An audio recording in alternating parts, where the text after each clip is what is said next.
Hello everyone and welcome back to Let's Play Banjo Tooie for the Xbox One, or Rare Replay rather.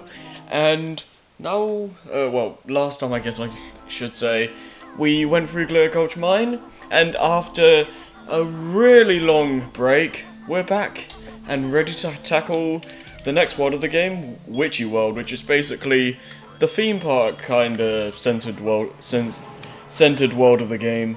And I've always enjoyed this world quite a bit. Like, it has a lot of different themes to it, which we'll be seeing as we go through here. But, yeah, I just want to say I'm sorry about the massive... Well, it hasn't been that massive, but regardless of such, I'm sorry about the delay between this session and the last one. If you don't know what was going on, and if you haven't kept up to date with my channel, then... Basically what happened was that I had a bunch of internet problems with the games room, and I couldn't really send any of the video files to myself, so I couldn't really record stuff. Well, I could record stuff, but I wouldn't be able to send it to myself through my email, so then I could edit the playthrough parts and all that. So yeah, I had to do a lot of different things to try and make the internet work again. So now I have a wired connection that's going all the way from the front door all the way down into the garden to the games room here. So because the wireless decided to just screw itself and die, but thankfully, everything's fine now, so I'm hoping from now on to actually be on a set schedule, because I said that during my latest online matches video, and then, boop, stuff just craps out in my face. But yeah, thankfully most of the internet stuff is back. I just need to wait for a cable to arrive so I can get my PS3 hooked up. But I don't really use that for online too much, but one thing I will be using it for is for a stream that's coming up relatively soon, and I'm getting owned by this thing. Alright, screw it. I'm gonna actually wait until later on before I destroy those guys, because you will have to destroy them at some point if you want to fight the boss in this world. But what is it? Well, anyways, you're probably wondering about that little female polar bear. That's basically, well, at the start of near the entrance, basically. That's basically what do you call it? Boggy. Is it Boggy? I can't remember, but she's basically the wife of the polar bear from the first game, and you actually see their home later on, because I don't know, I guess they just moved from Freezeezy Peak or something, but I don't know, because they never showed the wife in the first game, so it's kind of weird. So I'm guessing they just moved to where their mother was, or maybe she was just out and about by the time you entered Freezy Peak, or something along those lines. Anyways, though, here's a pretty a really significant power up in this game.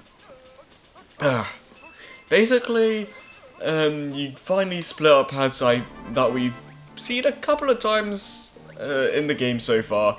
Basically, you go on them. You have to be on Banjo though. If you press A or jump, basically, as on the Kazooie pad, nothing's gonna happen. So you have to. Oh, okay. It's B in this case. All right.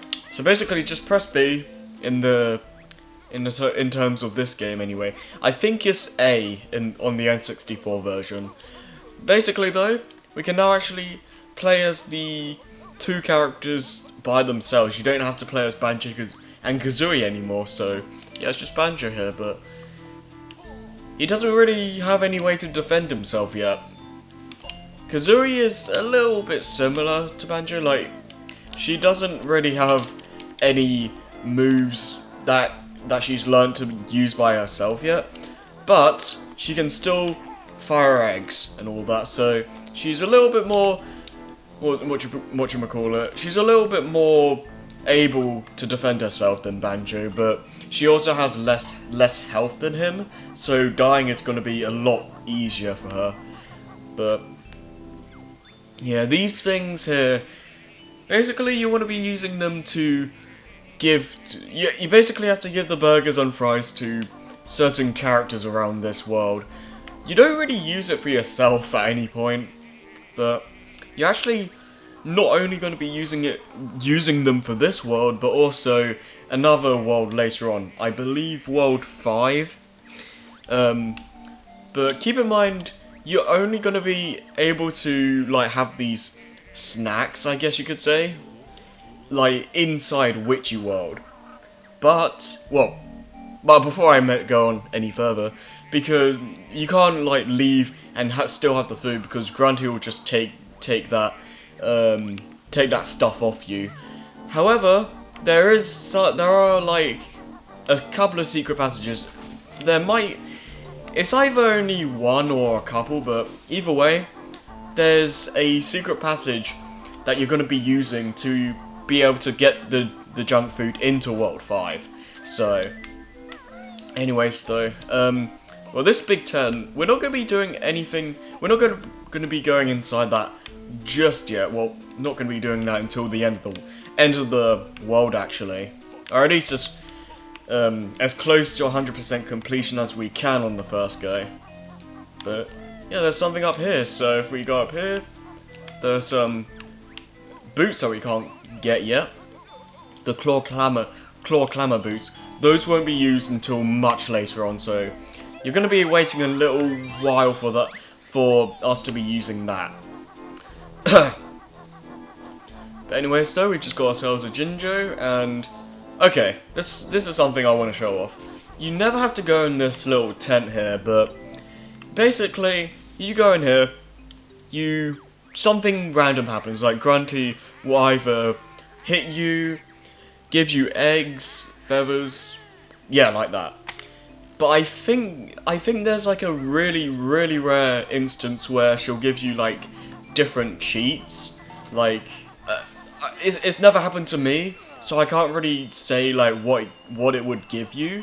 But I'm assuming it would give you stuff like, oh, this cheat activates the thingies, the signposts in Jiggy Wiggy's temple, so you can actually read those things, and it will give you, like, it will tell you locations of Jiggies, I believe.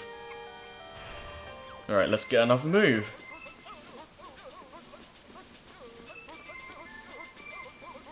Alright, so basically, you know the whole aiming thing now. You can also do this in the air, so also, because I'm an idiot, I didn't read the excuse me. Excuse me. Oh wow. Okay.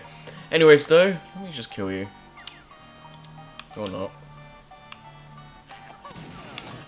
Okay, but anyways, basically how I'm zooming in and out, you just push up and down on the right control, or the right analog stick. I don't really know why I didn't figure that out in the first, or the, well, I think it was the first part actually, yeah. First or second part, around the intro.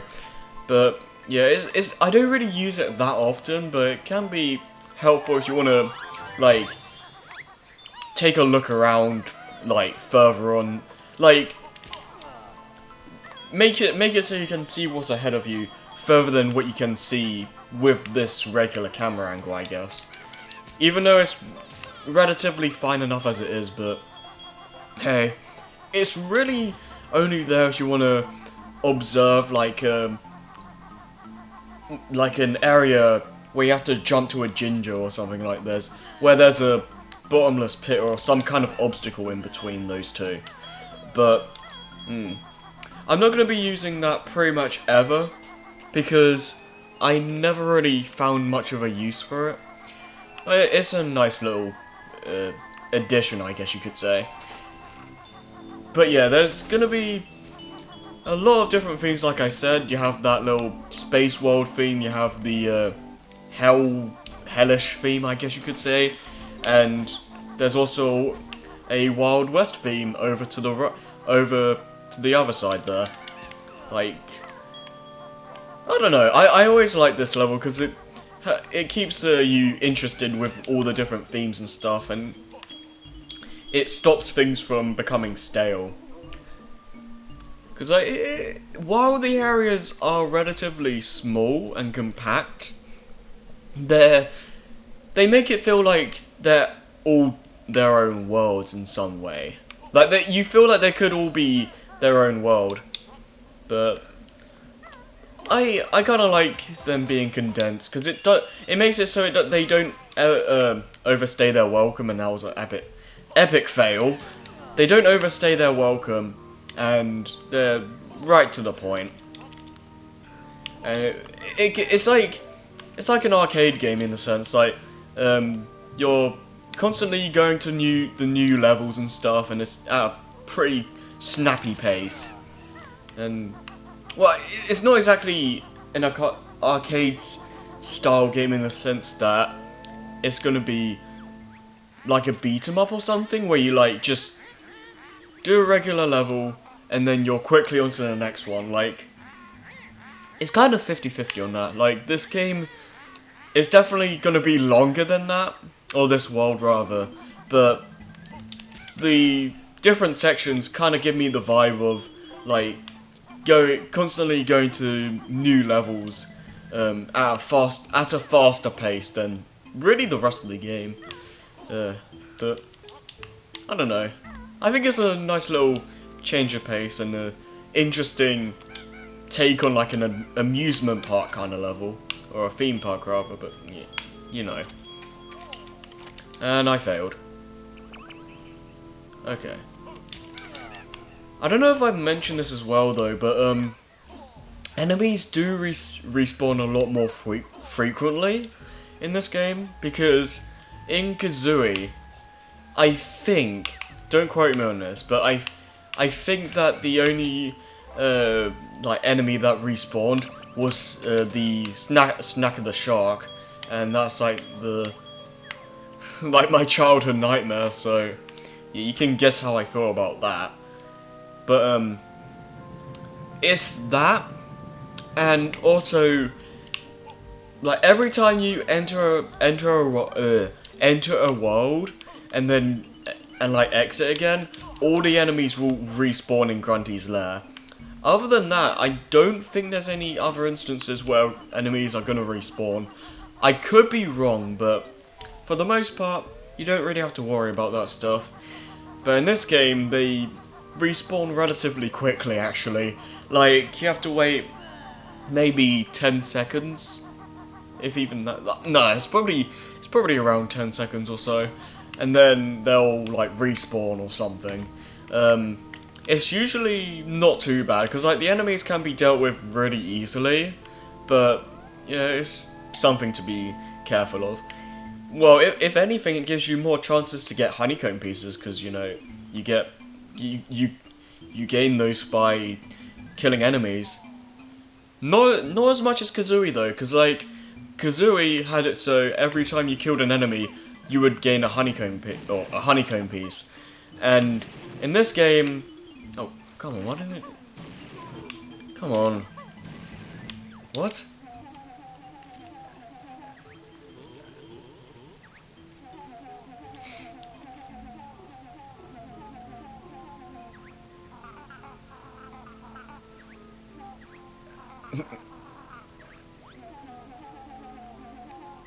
Yeah, an old friend that we abused to all hell. Oh come on, what the?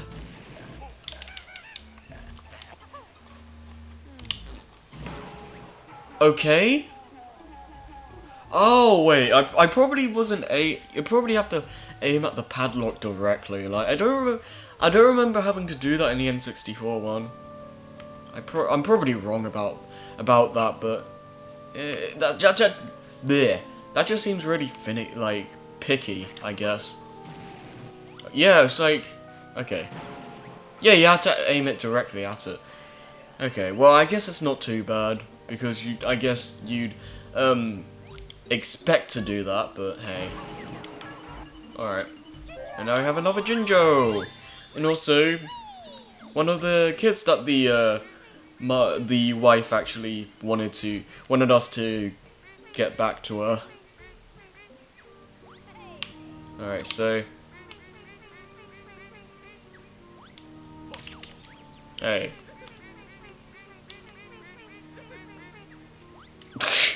Yeah. Yep. So yeah, basically you just find the three little kids. They're the same guys from Kazooie actually, but they have some different designs because in the first game they all looked really similar. So yeah, they made it so they have some differences so you can actually tell who's who now. But what was it? That guy is really easy. You just hit him and you're done. The other two are going to be a lot more complicated than that. The female will want, what is it? She'll want some fries, I believe, and that'll be it. But the third guy is where things start to become a little bit more complicated than that. I'll get to it when we get to it, but we're gonna be needing a certain move for Banjo to be Banjo alone, I should say, before we can even do anything about the third the third family member. Or the, you know. Well, I always forget what the word is for like saying both son and daughter, like just their children, I guess. Yeah, I guess that works. Yeah, because like you have the three polar bear kids.